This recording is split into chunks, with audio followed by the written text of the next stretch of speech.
All BTR Teacher Association Zindabad. All BTR Teacher Association Zindabad. गासै BTR ओनसोलनि सिङाव थानाय गुदि आरो गेजेर फरायसालिफोरखौ सरकारि खालामनो बिटिआर गोरोबथानि 6.3 दफाखौ मावफुंनो आरो गेजेर फरायसालिनि मिडिल इंलिशनि थाखाय गासै साबा फोरोंगिरि लोगोसे सासे चौकीदार आरो मिडिल इंलिश माद्रासानि थाखाय साद' आरो सासे चौकीदारनि दाबिजों फरायसालिखौ सरकारि खालामनांगौनि दाबिजों दिनै चिरां जिल्ला बेंगिरि मावख'नि लांगोनायाव 2 घन्टानि गोख्रों धरना हाबाफारि लादों। All BTR Non-Provincialized LP UP Teachers Association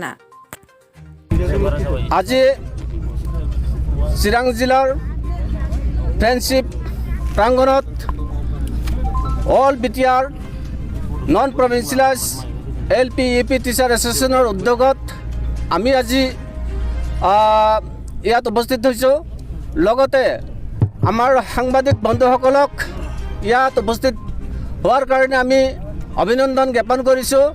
লগতে আমাৰ প্ৰশাসন বিভাগৰ কৰ্মকৰ্তাৰ লোকসকলকো আমি আন্তৰিক শুভেচ্ছা জ্ঞাপন কৰিছোঁ। আজি আমি ইয়াত কিয় উপস্থিত হৈছোঁ আৰু আন্দোলন কৰিবলৈ বাধ্য হৈছোঁ, কাৰণ 30-35 বছৰ ধৰি আমি চাকৰি কৰি আছোঁ। ইতিমধ্যে বহুত স্কুলৰ শিক্ষক বাইদেউসকলে ঢুকালে, মৃত্যুবৰণ কৰিলে, ছুইচাইড হ'লে, ৰিটায়াৰ হ'লে, তেওঁলোকে মানে বিনা বেতনত চাকৰি কৰি এইবিলাক মানে দিনকেইটা পাৰ হৈ মানে গ'ল। গতিকে অনাগত দিনত আৰু কিছুমান শিক্ষক অৱসৰ ল'বলৈ বাধ্য মানে সময় ওচৰ চাপি আহিছে। গতিকে মই ইয়াৰ পৰা প্ৰমোদ বড়ো ছাৰ মহোদয়লৈ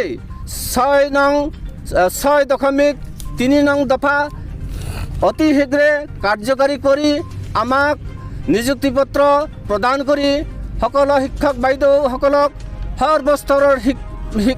সৰ্বস্তৰৰ স্কুল কলেজবিলাকক মানে যাতে এপইণ্টমেণ্ট দিয়ে, তাৰ কাৰণে আমি এই সন্থাৰ তৰফৰ পৰা আহ্বান জনাইছোঁ। আৰু আমাৰ প্ৰমোদ বড়ো চৰকাৰে যদি অতি সোনকালে আমাৰ সন্থাৰ লগত কোনো আলাপ আলোচনা নকৰে, গতিকে আমি একেলেঠাৰিয়ে তীব্ৰতৰ আন্দোলনৰ ঘোষণা যিটো কৰিছোঁ সেইবিলাক চলি থাকিব। যেতিয়ালৈকে আমাৰ লগত মানে কোনো কথা মানে তেওঁ মানে আলোচনা বিলোচনা নকৰিব, আমাৰ সংগ্ৰাম আমি চলাই যাম। আমাৰ 4খন জিলাত সংগ্ৰাম হৈ থাকিব।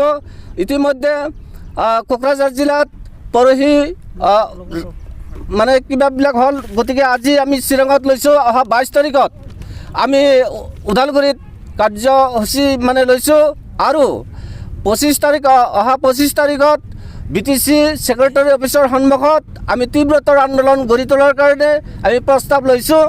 গতিকে আমি অতি সোনকালে আমাৰ অসমৰ মাননীয় শিক্ষামন্ত্ৰী ৰণাজ পেগুন ছাৰ, আপুনি ভালকৈ মিডিয়াৰ জৰিয়তে আপোনাক সকীয়াই দিছোঁ, আপুনি যদি শিক্ষা বিভাগত মন্ত্ৰী তেতিয়াহ'লে চাৰিওফালে অলপমান আমাক দৃষ্টিগোচৰ কৰক।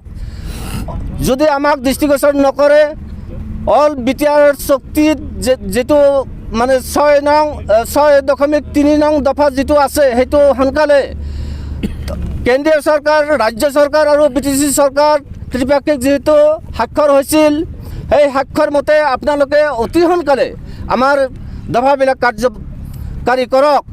আৰু যদি কাৰ্যকাৰী নকৰে 2022 1 জানুৱাৰীৰ পৰা জংগীতৰ আন্দোলন গঢ়ি তুলিম। এইটো কিন্তু সঁচা কথা, স্পষ্ট কথা।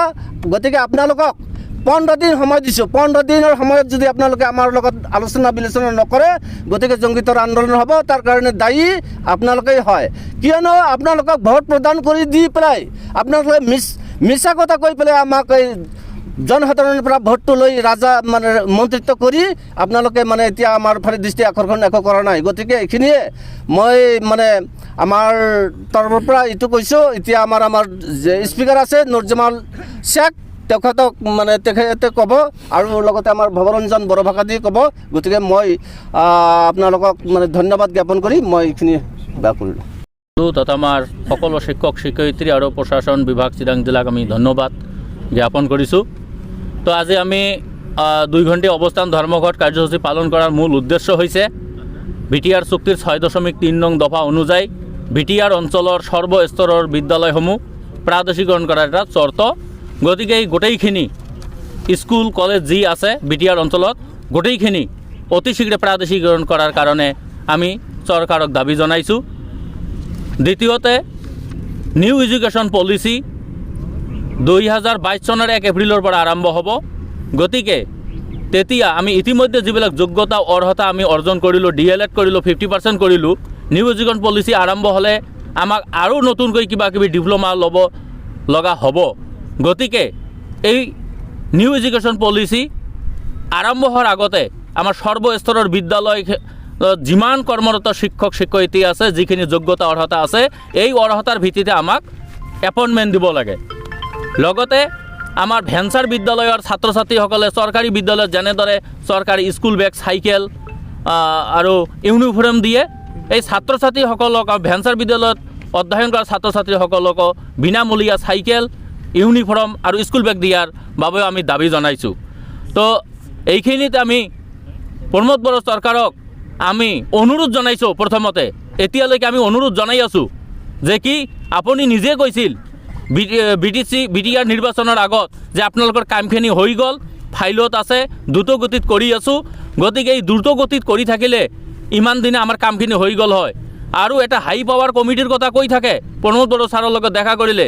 গতিকে হাই পাৱাৰ কমিটিয়ে কি ৰিপৰ্ট বনালে এইটো অতি শীঘ্ৰে ৰাজহুৱা কৰিব লাগে। আৰু 6.3 নং দফা অনুযায়ী আমাৰ সৰ্বস্তৰৰ বিদ্যালয় শিক্ষকসকলক বিনামূলীয়া বিনা চৰ্তে আমাৰ পদখিনি প্ৰাদেশিকৰণ কৰাৰ বাবে আমি অনুৰোধ জনাইছোঁ। ধন্যবাদ।